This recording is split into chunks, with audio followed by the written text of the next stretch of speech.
अस्सलाम वालेकुम स्टूडेंट्स। आज का हमारा टॉपिक है कंप्यूटर साइंस क्लास 9th का पहला chapter problem solving. Problem solving में आगे फर्दर है अलगरिदम। तो अलगरिदम में क्या है, एफिशिएंसी ऑफ अलगरिदम के बारे में आज हम डिस्कस करेंगे। इसके क्या बेनिफिट्स हैं और इसके क्या बैकग्राउंड हैं। नेक्स्ट हम आगे जाके अलगरिदम के एडवांटेज और डिसएडवांटेज प्लस फ्लो चार्ट्स की भी एडवांटेज और डिसएडवांटेजेस के बारे में डिस्कस करेंगे। तो सबसे पहले आते हैं एफिशिएंसी ऑफ एल्गोरिथम। ये क्या होता है? There can be more than one algorithm to solve the same problems. तो किसी भी प्रॉब्लम की सोल्यूशन के लिए एक या एक से ज़्यादा जो होते हैं यानी कि एल्गोरिथम के सोल्यूशन हो सकते हैं। Which one is better depend upon the efficiency of available solution algorithm. तो efficiency of an algorithm measures on the basis of two matrices. तो जो एफिशिएंसी ऑफ एल्गोरिथम है वो उन दो यानी कि basis on the two matrices. Number one है नंबर ऑफ स्टेप्स। नंबर दे ये देखेंगे किसी भी एल्गोरिथम का प्रॉब्लम का यूं को सॉल्व करने के लिए मिनिमम नंबर ऑफ स्टेप्स किस में है। फिर उसमें वो जो है क्या वो कंप्यूटर पे यानी कि वो है कितनी स्पेस वो जो है वो उसको ऑक्यूपाई करता है। तो नंबर एक दो स्टेप्स इसके ये हैं।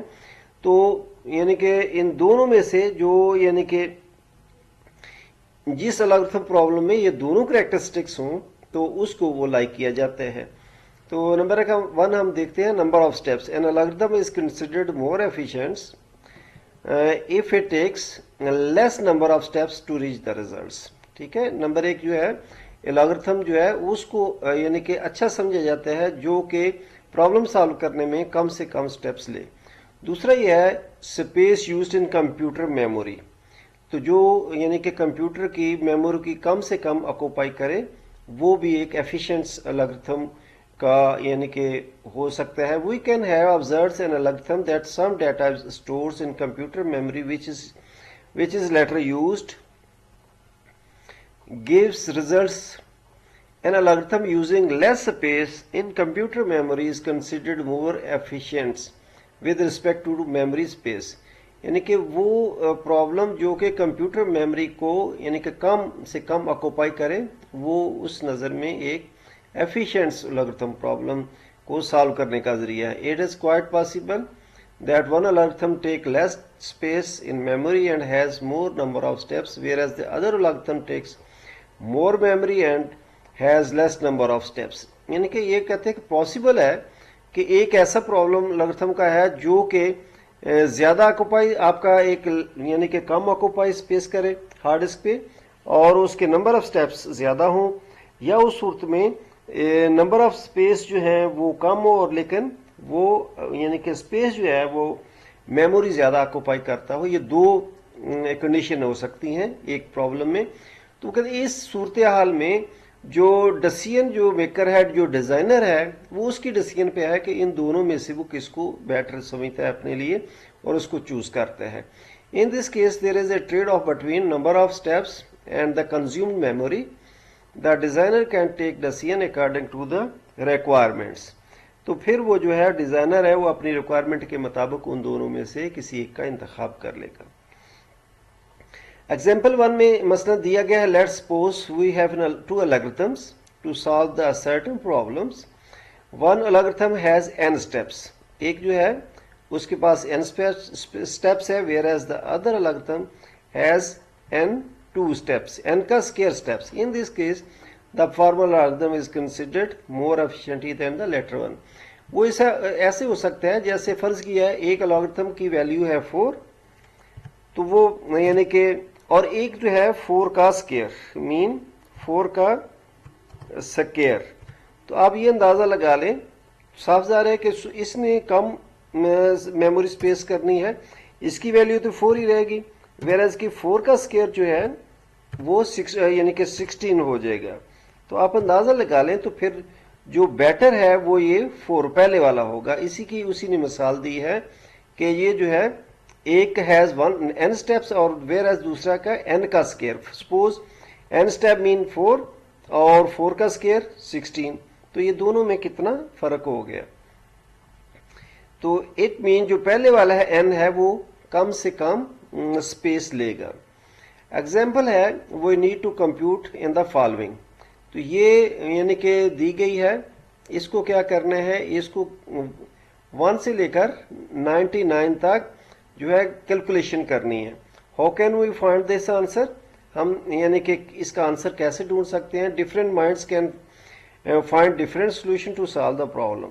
हर एक के ज़हन में अपना अपना तरीकाकार होगा इसको हल करने के लिए। One solution is start adding numbers from beginning and keep adding then till the and.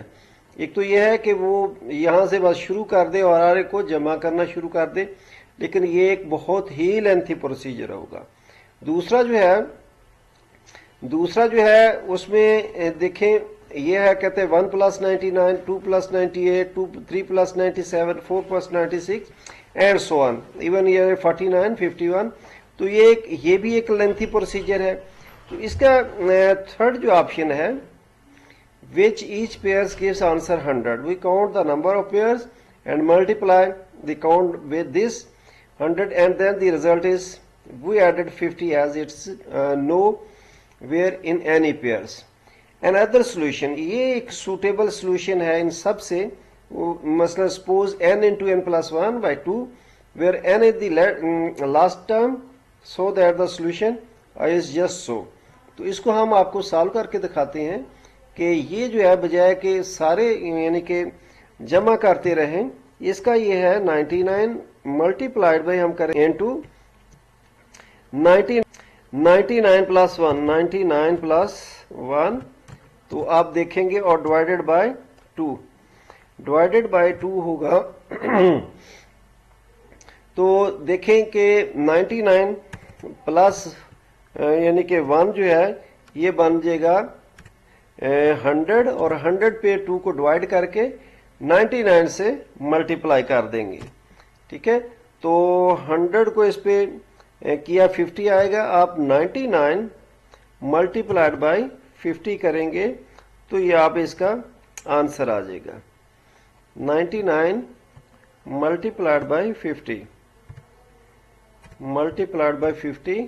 तो आप देखेंगे यानी कि इसका आंसर आ जाएगा, तो इक्वल टू हो जाएगा 0 45, यानी कि सबसे पहले ये, अच्छा जी, तो 45, इसके बाद जनाब जी है फिर 45 और 9 54 5450, ये यानी कि इसका आ जाएगा प्लस, इसको कैलकुलेटर से हम इसका मल्टीप्लाई कर देते हैं। यहाँ से जाएंगे कैलकुलेटर निकालते हैं, यहाँ CALC, तो कैलकुलेटर आ जाएगा, ये हमारा कैलकुलेटर आ गया। तो ये देखते हैं 99 मल्टीप्लाइड बाय 50 तो इक्वल टू है 4950, तो ये आंसर आ जाएगा 4950। तो ये आपने ये देखें कि ये आंसर आ गया, बजाय कि ये है 1 + 2 + सो एंड सो, तो वो एक लेंथी प्रोसीजर होगा। तो ये इसको लिए से हमने इजीली निकाल लिया। This example shows different approaches to solve one problem. If these approaches are used in computer then according there may be different memory use and number of steps. ठीक है, नेक्स्ट हमारा है, तो ये है कि वो कहते हैं do you know there are 64 squares in each, जो है चेस बोर्ड, हर चेस बोर्ड में 64 स्क्वेयर होते हैं। If we place wheat upon each square such that one grain is placed in the first square, 2, 2nd, 3rd and 4th and continues doubling the number of the grain at each time, then there will be the equation, या there will be the number of यानी कि grains on the chess board। तो आप देख सकते हैं कि ये अनलिमिटेड है, यहाँ गिनती खत्म हो जाती है। जैसे मैं क्या फर्ज किया, इसकी आपको काउंटिंग करके दिखाता हूँ। इकाई, दहाई, सैकड़ा, हज़ार, दे हज़ार, लाख, दे लाख करोड़, दे करोड़, अरब, दे अरब खरब, दे खरब नील, दे नील पदम, दे पदम सेंक, दे सेंक।